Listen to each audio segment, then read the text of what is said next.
If you're training to look and feel more athletic, but you're really struggling to get stronger, then this video is for you. Because over the next few minutes, I'm going to show you why following the same old muscle building program isn't really working for you anymore, and what the difference between building size and building strength actually is, and how to train for both, even if you've only got 3 sessions per week. So let's dive into this. So most people confuse size and strength. They are related, but they aren't the same. And that's where a lot of people get confused, because they think that the biggest guy in the gym must be the strongest, and therefore muscle size equals strength. But that isn't always the case. Strength is a construct. It's about your ability to produce force in a given situation. And it's not just about the muscle. It's about coordination, about your intent, about your technique, and about your ability to recruit the correct muscle fibers at the right time. So it's quite a general physical quality. Now, muscle size or hypertrophy is a training outcome that occurs when the muscle grows following a specific type of training. And there is definitely a relationship between size and strength.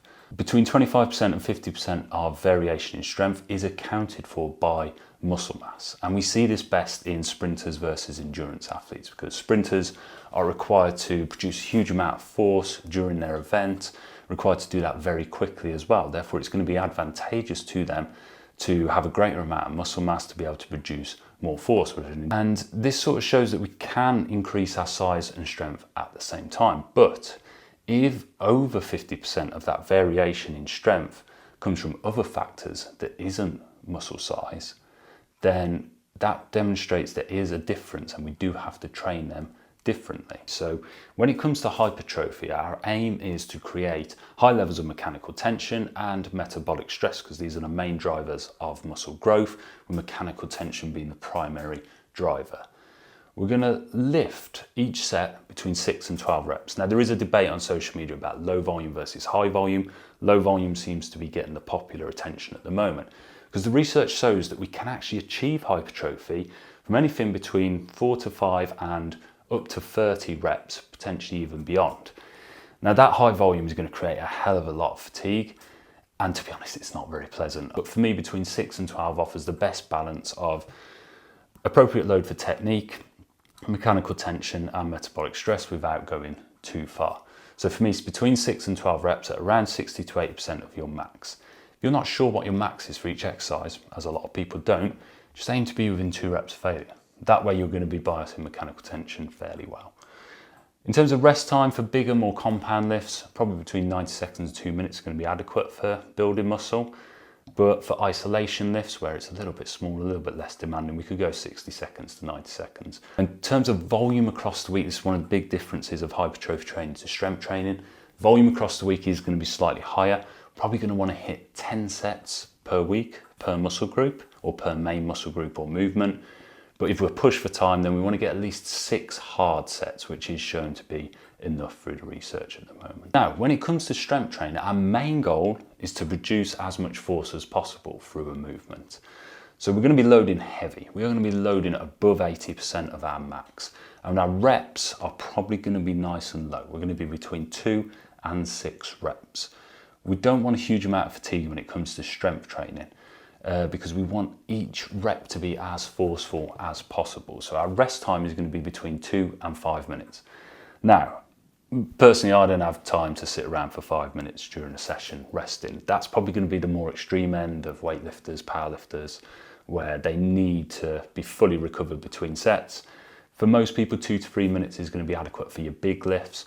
For smaller lifts that don't require as much recovery, 90 seconds to 2 minutes will be fine. The tempo, now this is one of the big differences. Our aim on the concentric phase of a lift during strength training, so a concentric phase is where the muscle is shortening. So for example, in a bench press, when we're pushing the bar back up, our aim should be to move that bar as quick as possible. We aren't going to move it quickly because the weight is going to be heavy. If you're above 80% of your 1RM, you cannot move that weight quick, but our intent should be to move it as quickly as we can.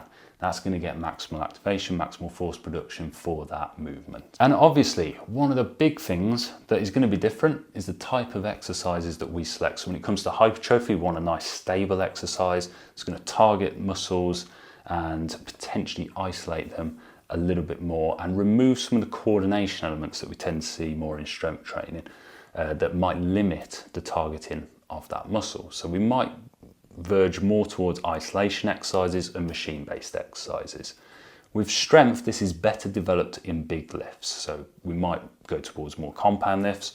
There is more of a coordination element needed. They are a little bit less stable, but we also want to train the agonist and antagonist muscles and synergists and fixators to work together and coordinate a lot better. Now, the age-old question that I often get asked, can we train both at once? Kind of, but you need to program intelligently.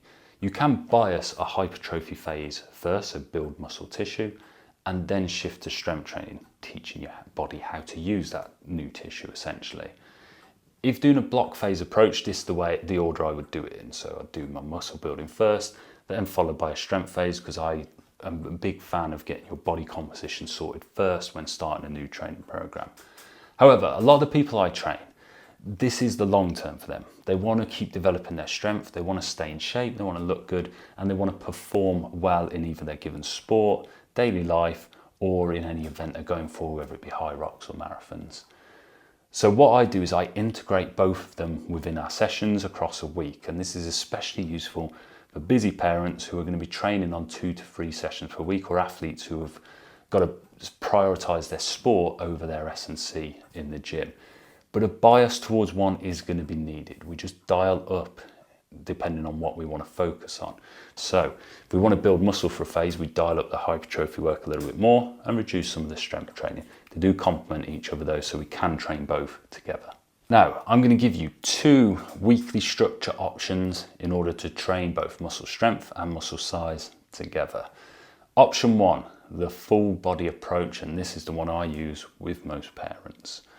Each session includes elements of power, of strength, and of hypertrophy. So you touch everything multiple times within a week without too much overlap. We vary the movement session to session so that we're not just doing the same thing every single session, but we end up getting enough reps, enough sets, and enough different movements to hit all the key parts of the body.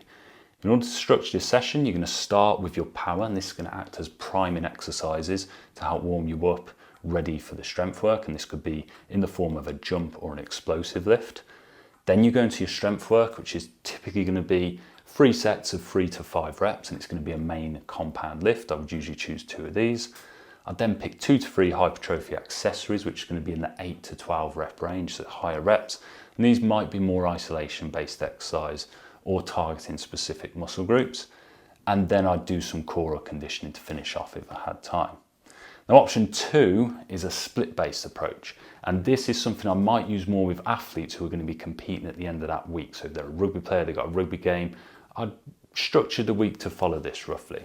I would start the week with my strength focus day. I'm going to get my big heavy lifts, move the big rocks early in the week. I'd then have a slight more hypertrophy focused on the second session of the week. So this might be then basing a bit more towards building muscle size. And then towards the end of the week, I'm going to get my explosive dynamic effort session in, where I'm doing a bit more power. There will be some strength involved still there, but it'll be at lower weights, aiming to move more explosively. Personally, for busy parents, I prefer the first one, or busy parents and athletes, I prefer the first one, because this means I'm going to hit all the movements at least once in a week. I'm going to work across the different power, strength and size spectrum within each session and over that week. And depending on what phase I'm biasing, I will just simply change the sets, reps or loads with some slight variations in exercises. Now, one big thing, to build strength and size properly, you need to do it for a long period of time.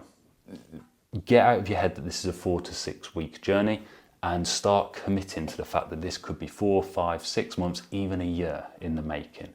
Get into that, and then you will start to see the real benefits of how this works. So if you enjoyed this video, make sure you hit subscribe. Drop me a message on Instagram if you've got any questions or you need any help with anything. I look forward to seeing you on the next one.